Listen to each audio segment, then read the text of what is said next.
May Mendoza update. Yan ay story ni May. Yan, Belo Day ni May ng alas 8 ng gabi. Sabi niya, weekend, pampershes, making the most of Belo Beauty. Holiday hours, yeah, for more me time. Yun o. Yung session ni May. Yan sa Belo. Saka pa, Shellfish Saturday. Ayun, Dabber Cuts Ninong season. Yun o. Mga Dabber Seat Bulaga. May handaan.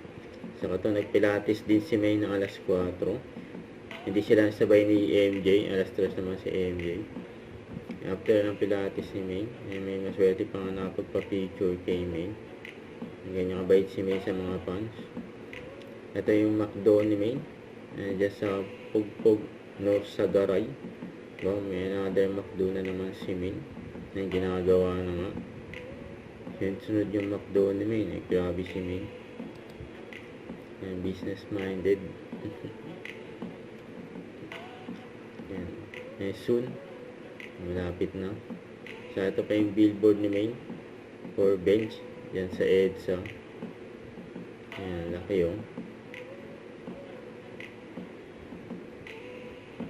Ayan ang billboard niya.